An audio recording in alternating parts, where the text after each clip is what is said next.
വമ്പൻ ഹൈപ്പിൽ വന്ന ദിലീപ് സിനിമ ബബ്ബബ്ബ ഇന്ന് റിലീസ് ചെയ്തു. രാവിലത്തെ ഷോ കാണുകയും ചെയ്തു.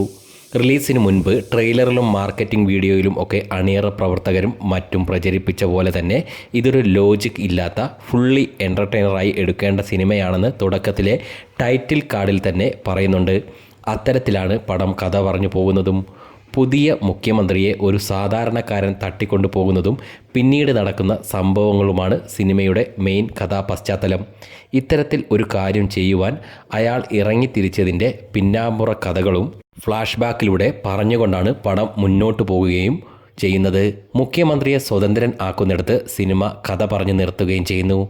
നായിക ഇല്ലാത്ത സിനിമയാണിത്. വിനീത് ശ്രീനിവാസനും ധ്യാൻ ശ്രീനിവാസനും ബൈജു സന്തോഷും ഒക്കെ സിനിമയിൽ ഇമ്പോർട്ടൻ്റായ റോളുകൾ ചെയ്തു. നായകൻ്റെ ഗോഡ് ഫാദർ വേഷത്തിൽ മോഹൻലാൽ സെക്കൻഡ് ഹാഫിൽ വരുന്നു. ക്ലൈമാക്സ് രംഗത്തിലും മോഹൻലാൽ എത്തുന്നുണ്ട്. മോഹൻലാലിൻ്റെ OG, തലമുറകളുടെ നായകൻ തുടങ്ങി കുറേ റെഫറൻസുകൾ പടത്തിലുണ്ട്.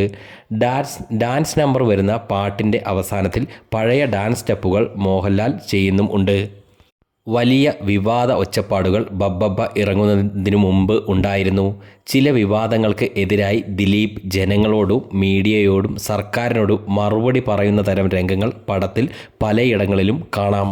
റിയൽ ലൈഫുമായി കണക്ട് ചെയ്തുകൊണ്ട് ധ്യാൻ ശ്രീനിവാസനും വിനീത് ശ്രീനിവാസനും തമ്മിലുള്ള സംഭാഷണ രംഗങ്ങളും പടത്തിൽ ഉണ്ടായിരുന്നു. സിനിമയിൽ അവിടെ ഇവിടെയായി ഒക്കെ നല്ല മൊമെൻറ്റ്സ് ഉണ്ടായിരുന്നു എന്ന് വേണമെങ്കിൽ പറയാം. പക്ഷേ ചിലയിടങ്ങളിൽ ഒരു രസച്ചരട് പൊട്ടുന്ന ഫീൽ ഉണ്ടായി. ഇത് തൻ്റെ തിരിച്ചുവരവാണെന്ന് പ്രേക്ഷകരോട് ഇടയ്ക്കിടെ നായകൻ തന്നെ പറയുന്ന രംഗങ്ങളും ചിത്രത്തിൽ ഉൾപ്പെടുത്തിയിട്ടുണ്ട്. റിയാസ് ഖാൻ, സലീം കുമാർ, ബാലു വർഗീസ്, അശോകൻ, നോബി വർഗീസ് എന്നിവരും സിനിമയിൽ ഉണ്ട്. സിനിമ തുടങ്ങുമ്പോൾ ഉള്ള ഇൻട്രോ രംഗത്തിൽ തന്നെ പഴയ തരം സിനിമയല്ല ഇത് എന്ന് കാണികളോട് പറയുന്ന സിറ്റുവേഷൻ കാണാം. പഴയ കളിയല്ലെന്ന് വിനീത് ശ്രീനിവാസനും ദിലീപും തമ്മിലുള്ള സംഭാഷണങ്ങളിലും ഒരുപാട് തവണ പറയുന്നു. ദിലീപിൻ്റെ തന്നെ ഏതാനും സിനിമകളുടെ റെഫറൻസുകളും സിനിമയിലുണ്ട്. വാഹനങ്ങളിലൂടെയാണ് അവ മിക്കതും കാണിച്ചിരിക്കുന്നതും.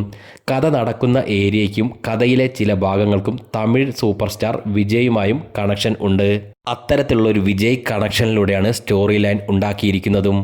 അടുത്ത ഭാഗത്തിലേക്കുള്ള ഒരു ചെറിയ പാലം ഇട്ടുകൊണ്ടാണ് സിനിമ നിർത്തിയിരിക്കുന്നത്. ആദ്യ ദിനമായ ഇന്ന് തിയേറ്ററിൽ വൻ ജനാവലി ഉണ്ടായിരുന്നു. മോഹൻലാലിനെ പടത്തിൽ ക്യാമിയോ ആക്കി കൊണ്ടുവന്നതും മാർക്കറ്റിങ്ങിലും പടത്തിൻ്റെ ഹൈപ്പിലും ഒക്കെ വൻ കുതിച്ചുചാട്ടം ഉണ്ടാക്കിയതായി കാണാം.